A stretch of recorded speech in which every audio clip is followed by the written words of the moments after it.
الحمد لله نحمده ونستعينه ونستغفره ونعوذ بالله من شرور أنفسنا ومن سيئات أعمالنا.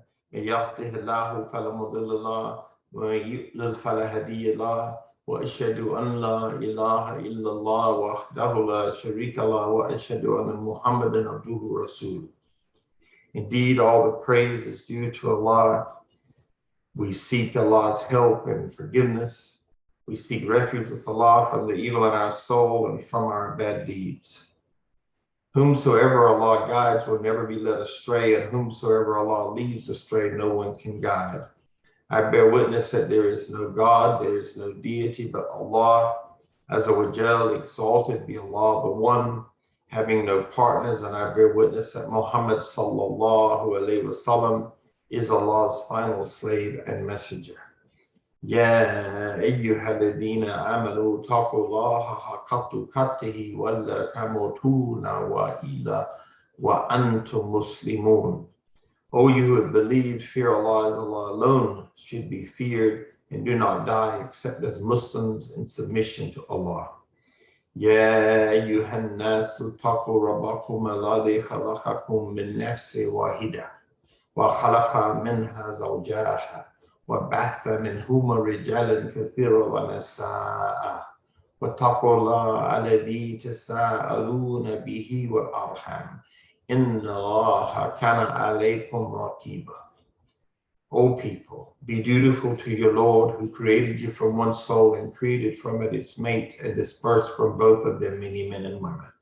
And fear Allah through whom you demand mutual rights and revere the wombs that bore you. Indeed, Allah is ever over you, Ar-Raqib, an observer. يا أيها الذين آمنوا اتقوا الله وقولوا قولا سديدا يصلح لكم أعمالكم ويغفر لكم ذنوبكم ومن يطع الله ورسوله فقد فاز فوزا عظيما. O you who have believed, fear Allah and speak words of appropriate justice. Allah Azza wa Jal will then amend for you your deeds and forgive you for your sins. And whoever obeys Allah and Allah's messenger has certainly attained the greatest achievement, the greatest attainment. Ameen. So few things are more important than understanding the role of charity in Islam. It is one of the pillars of Islam. It is a rukn. It is something that you cannot do away with.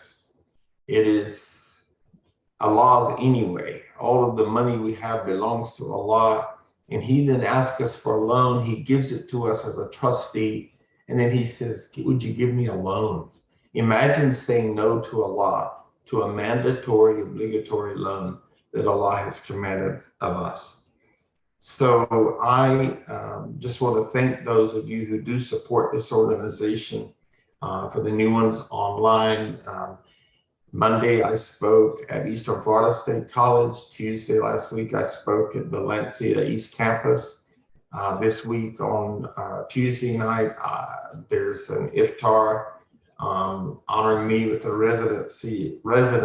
pediatric residents of Advent Health, and we will have dinner, and then I will be giving a speech to them on Wednesday about cultural competency in healthcare for Muslim patients and Islam post 9/11. So we'll be dealing with the physical and the psychological effects and how they can best do that. So we thank you for your support that allows us to do that. We thank Allah for the health and for the well-being that allows us to do that. And we pray that we will continue to be able to spread the true and peaceful message of Islam in this world, so that people will know that this is the perfected religion, that this is the deen that has been completed. There's no contradiction, there's no doubt. And this is a book where there is no doubt, mashallah. So today I'm going to talk about the difference between Zakat al-Mal and the difference between Zakat Al-Fitr. And I'll begin with Surah Al-Baqarah 110, the translation, and establish prayer and give zakat, and whatever good you put forward for yourselves, you will find it with Allah. Surely Allah sees what you do. So the context of the verse is prayer and zakat, and whatever you put forward in the means of prayer and zakat, it is stored in the vault of Allah. It is stored with Allah, and Allah sees and knows what you do. It's interesting that prayer and zakat are found together in 30 ayat of Quran, and zakat is mentioned 82 times. So hopefully this will help you understand the importance of charity in Islam. Zakat in and of itself is a religious obligation on all adult Muslims who meet the requirement of zakat as dependent on nisab and hawl. Now, nisab we're going to talk about and hawl, so you want to remember that.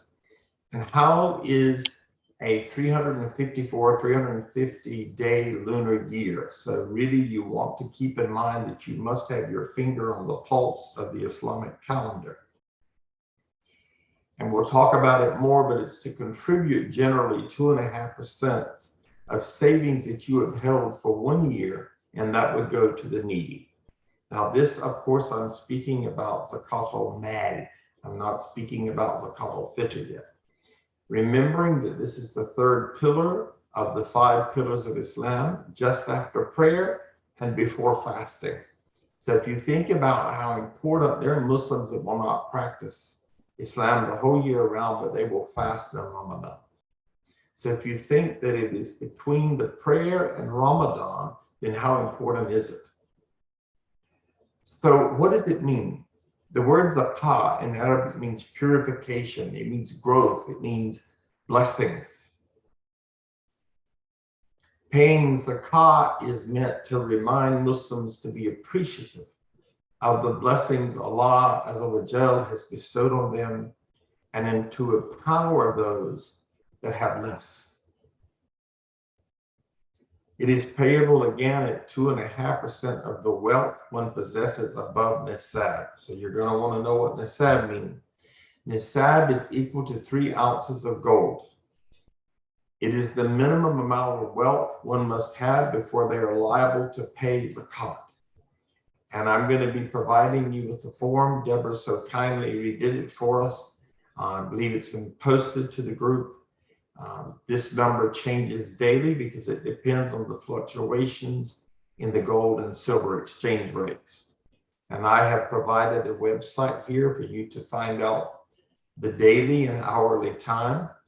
And what I would recommend to you is that you remember that this is based on the lunar calendar. So I would encourage you that in the future, perhaps on the 21st or the 23rd or the 25th or the 27th on one of the odd nights of Laylatul Qadr of the month of Ramadan, that each year on that day you assess what you need to pay, and then you can pay it and inshallah get the blessings of the month of Ramadan.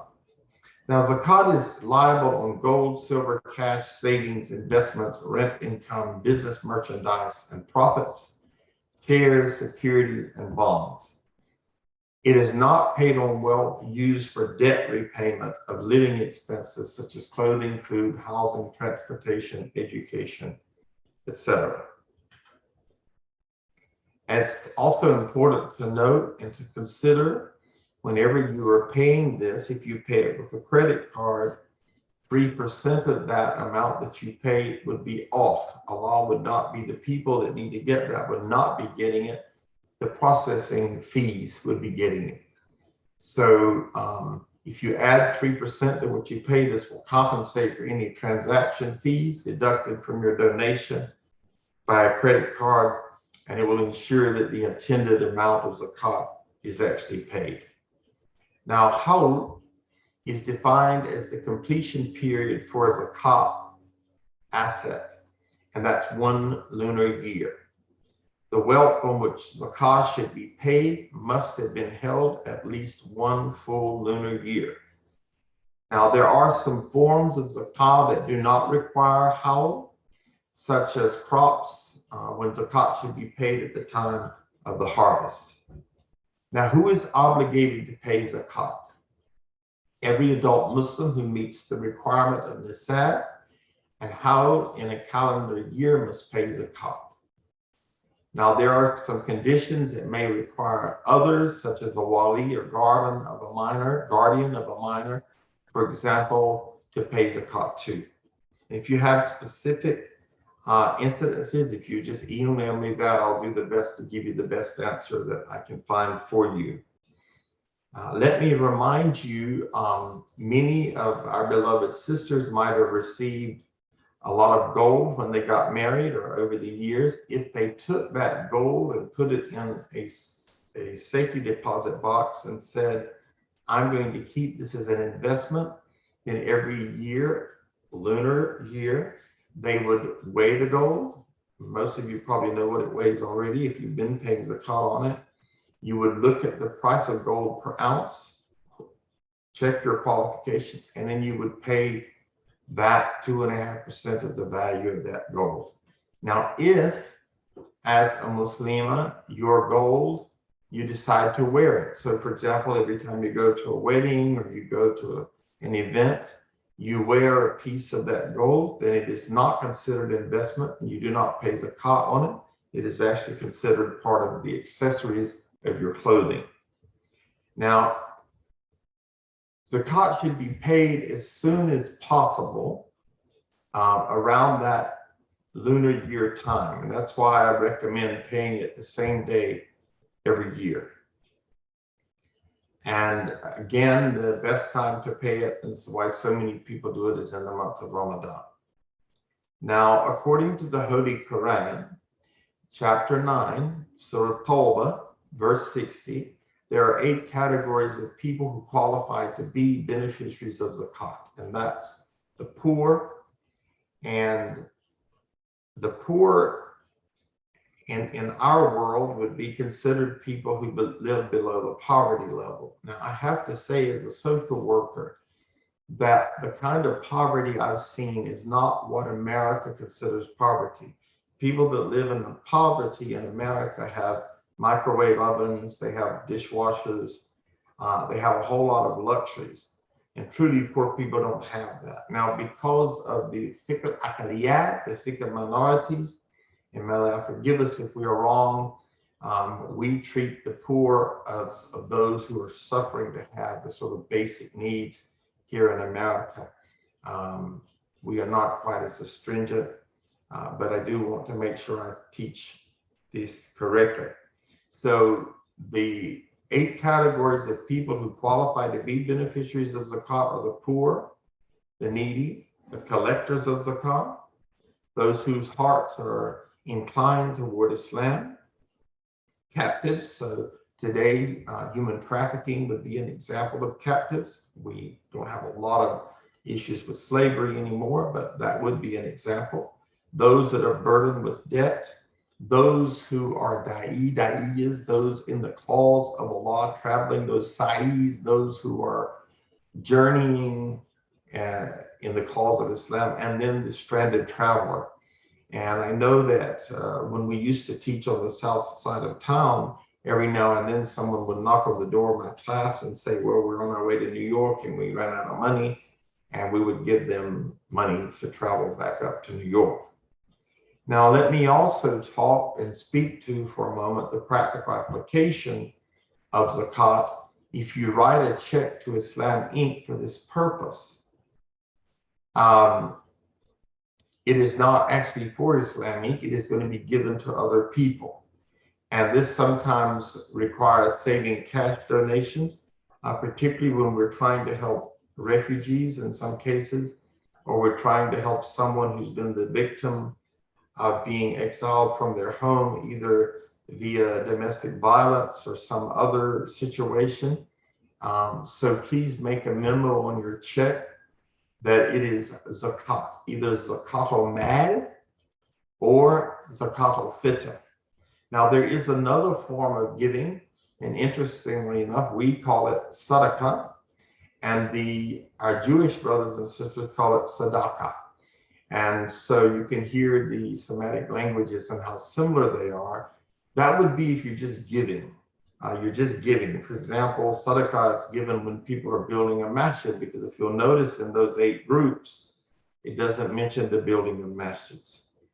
So Islamic does implement distribution by dividing donations intended for this zakah by the 8 groups stipulated in the Quran, and we try very hard to distribute that accordingly. We have recipients sign for donations when possible. And in the language of the Holy Quran, Zakat and Sadaqah are actually the same. But we have to know that in terms of fiqh, they are not. In practice, Sadaqah is the term used to indicate voluntary charity given, while remember Zakat is one of the pillars of Islam and it is obligatory. So Zakat-ul-Mal, commonly called Zakah, is due when a person's wealth reaches the nisab amount and can be paid any time during the year. So for example, let's say that in the month of Sha'ban, I sold a building and I had $100,000 commission, and I put that money in my safe.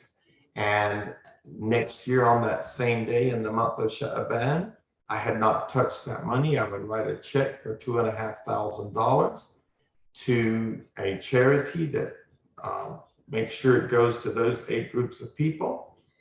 And it is to be paid by the head of the household, he or she, for each member of the family. Now that is I.S.L.A.M. This is different. Zakat Al Fitr is about the price of 1 meal, and I'm going to talk about that some more. I just want to go through the basics with you, and then I'm going to sort of reiterate what I've said. Because the actual hadith describes it as a saw of barley, dates, raisins. And so a saw of certain dates, according to their kind, could be $25 or it could be $8. It's about 6 pounds. So what I know is that in America, if I actually have $10 and I go buy food, I can feed a lot of people. Now, if I have $10 and I go to a restaurant and eat, I will maybe get 1 meal for $10, only at certain places, not many places. So I noticed this year that the Islamic Association of Raleigh, North Carolina, put it at 15. I think the Islamic Society of Central Florida put it at 12. So Allah knows best. Go with your local community on that. And let me look to Surah Al-Mu'minun, Surah 23, verses 1 through 4. Successful indeed are the believers. Truly a happy state shall attain the believers. And here's the ones it's talking about. Those who humble themselves in prayer and who turn away from all that is frivolous and who are intent on inner purity. And that is translated to mean in giving zakah. Inner purity is giving zakah. So when we are talking about purifying ourselves, when we're talking about tazkiyah, when we're talking about elevating ourselves as seekers of the divine in the alchemy of happiness, in pursuit of the alchemy of happiness, then this is part and parcel of that.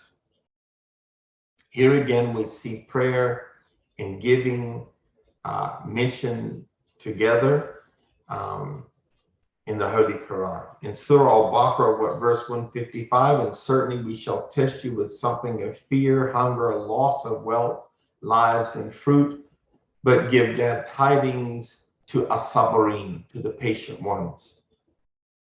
Allah will destroy riba, it says in Surah Al-Baqarah, verse 276, usury, and will give increase for sadaqah. So when we do riba, now let me make sure I clarify that. The majority of scholars say that you can buy a home, that it is a necessity, but that you should pay it off as soon as possible. They are not saying that riba is not haram. We cannot say that because the Quran makes very clear that it is, but they are saying that there's a concession because we don't live in an Islamic state. So Allah is saying that outside of that, Allah will destroy usury, but will give increase. There will be a return on the zakah, on the sadaqah, the deeds of charity, alms, etc.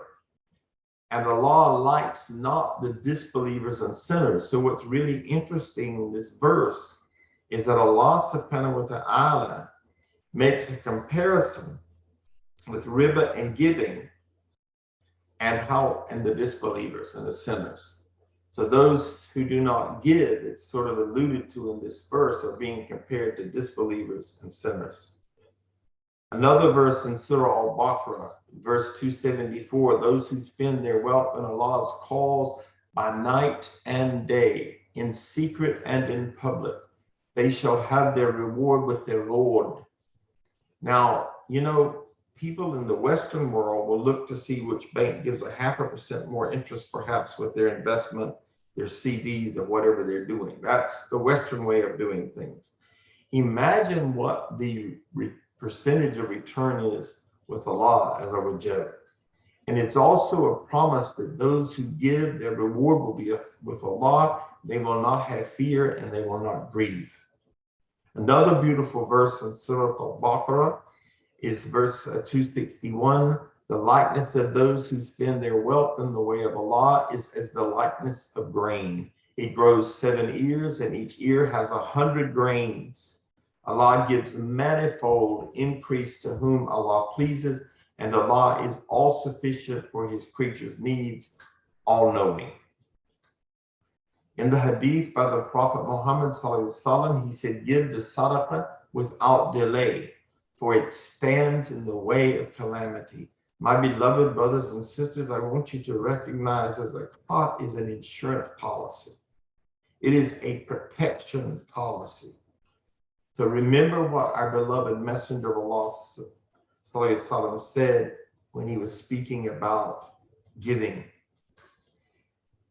Allah's apostle, may Allah be pleased with him, ﷺ, used to say at the time of difficulty, none has the right to be worshipped but Allah, the majestic, the most forbearing. None has the right to be worshipped but Allah, the Lord of the tremendous throne. None has the right to be worshipped but Allah, the Lord of the heavens and the Lord of the honorable throne. And this is Sahih Bukhari. So literally, zakat, the triliteral root, za, kaf, and ya, is to be clean. It is to grow. It is to increase. You will never lose by giving to Allah. So in Surah 24, verse 1, and Surah 23, verse 4, it means to be clean. In Surah Al-Baqarah 2, verse 43, it means to pay the obligatory charity. In Surah 19:19 and Surah 18:74, it means to be pure and innocent. In Surah 18:81 and Surah 19:13, it means to be better in purity. In Surah 53:32, it means to justify. So zakat means all of these things. It's not just anything. It's many things. Now, why should we pay zakat? Well, it is a command of Allah. It is a hukum of Allah. It gives us many blessings. But we should never do what Allah has asked us to do for what we can get. Remember, we should do everything we do for the sake of Allah. Now, Allah subhanahu wa ta'ala actually commands us to go out and collect this money, just like the IRS goes after you if you don't pay the IRS. Maybe not just like, but Allah does command us to go out and take it. So in Surah Tawbah, verse 103, it says, take alms out of their property. You would cleanse them and purify them thereby, and pray for them. Surely your prayer is a relief to them, and Allah is hearing and knowing. And this is why when we receive these funds from people and distribute, we pray for the people that give those funds. And last night we made dua for the people that had donated funds to the organization. So Allah commands us to go get it. I don't know of anybody that's doing that nowadays. They're probably afraid they might get hurt. But this is the command of Allah, that we actually go and collect it and pray. And know that by doing it, we are helping people get cleansed and purified. This is part and parcel of elevating your ranks as a seeker of the divine in pursuit of the alchemy of happiness. In a hadith narrated by Allah's apostle, he said, what is translated to mean, Islam is based on the following 5 principles, pillars. to testify that none has the right to be worshipped but Allah, and Muhammad sallallahu alaihi wasallam is Allah's apostle, to offer the compulsory congregational prayers dutifully and perfectly, to pay zakat, that is alms, to perform hajj, and to observe fast during the month of Ramadan. And this hadith narrated by Ibn Umar is from Sahih al-Bukhari. And Surah Al-Tawbah, Surah 9, verses 34 and 35, listen to what happens if I do not pay zakat, if I do not purify myself. Listen to what Allah is saying. Those who hoard up treasures of gold and silver and spend them not in the way of Allah, give them the news of a painful punishment on the day when that wealth will be heated in the fire of hell, and with it will be branded their forehead, their sides, and their backs, and it will be said to them, this is the treasure which you hoarded for yourselves. Now taste of what you used to hoard. Oh no, maybe I need that money for this. No, I think I might want that new suit. Or, well, I've been thinking about buying a new car. I got a 2021, but I want a 2022. So Allah has strongly warned, and I warn you today, those who are negligent in paying zakat. And there are people that will treat it like they treat the IRS. They look for every loophole in how they don't have to pay. On the authority of Ali, may Allah be pleased with him, the Prophet ﷺ said, Allah has enjoined upon rich Muslims a due to be taken from their properties corresponding to the needs of the poor among them. And I'm underlining and highlighting among them.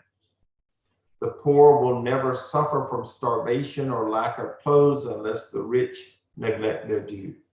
And if they do neglect their due, Allah will surely hold them accountable and punish them severely. And this is recorded by At-Tabarani. And another hadith, what about zakat that I have not paid in the past? Ibn Abbas reported a woman came to the Messenger of Allah Azza and said, my mother has died and fasts of a month are due from her.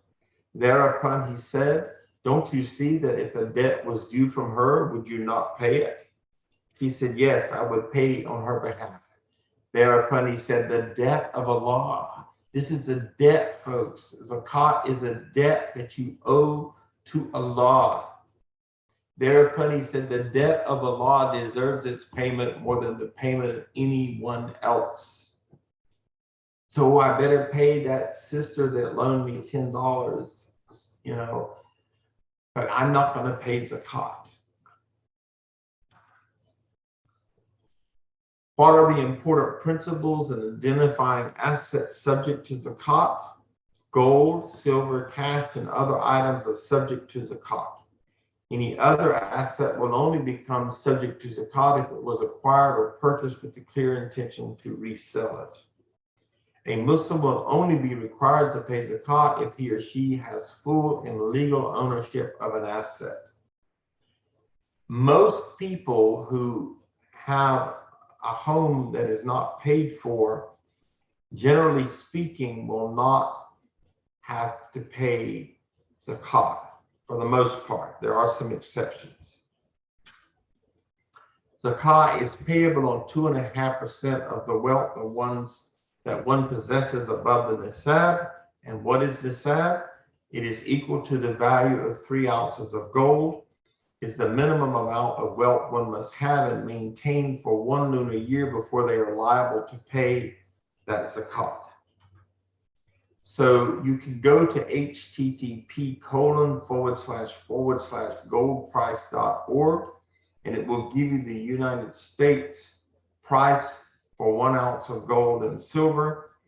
And so you can look on that, and let's just say, I think the other day when I did it, it was just under $2,000.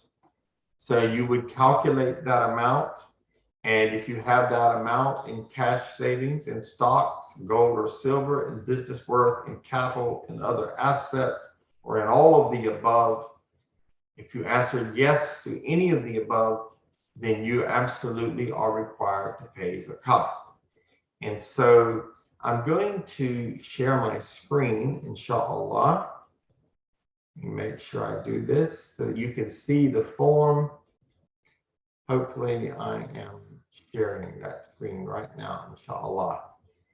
So you cash on hand, that's the balance held in bank accounts or in your safe. This was the gold price that was calculated several years ago when I made this form. So you would substitute that with the price that you look up, its current value, your business net worth, the merchandise and profits, investments in real estate. That's not your own home. That's real estate, rental properties, farms, property that is meant to be making money, rental properties. Jewelry that's not worn annually, livestock, the net value of motor vehicles. Now, you can go to Kelley Blue Book to get an idea of what your vehicle is worth. However, this would only be applicable if you have more than one car per driver. So if you have 5 people in your family and you have 5 cars, then you would not have to, you would be exempt from that.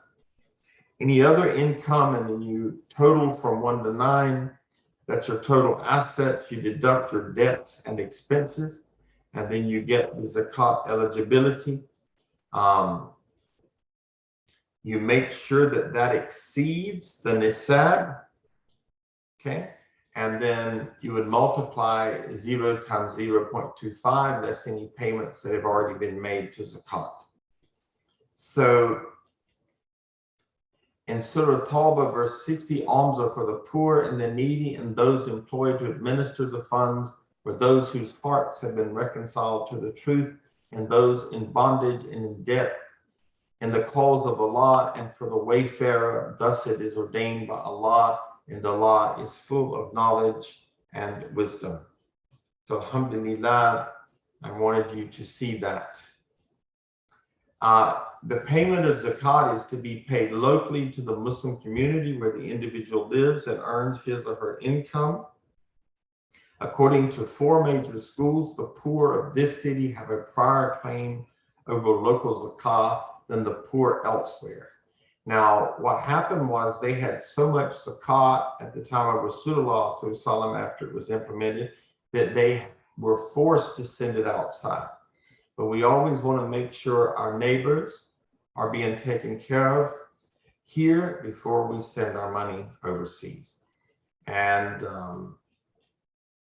please keep that in mind. Now, I want to talk about Zakat Al Fitr, which is for Muslims. It is an obligatory charity for every free Muslim, provided they have the necessary amount of food, that is 5 pounds or 2.03 liters of food. And I took this straight from, I believe it was Reliance of the Traveler or Bidayat al-Mujtahid, books on fiqh, Islamic jurisprudence, on the night before Eid and on the Eid itself. Now, what a lot of scholars recommend, a lot of scholars actually, that you pay this on the 15th. Why?